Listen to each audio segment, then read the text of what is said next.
Guys, look at what the weather we have in here. It's blowing really hard. Oh my. It's gonna blow me away, and it's mixed with rain and dust.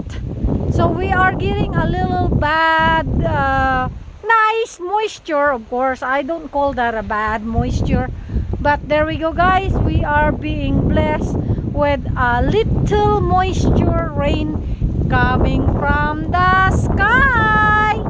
Anyway, thank you guys for watching. Just sharing a little beautiful sunrise this afternoon or late evening, and the wind is just kind of come down and passing through. So there we go, guys. Is the beauty of our place here in the mountain. Okay, bye bye, guys. Thank you for watching.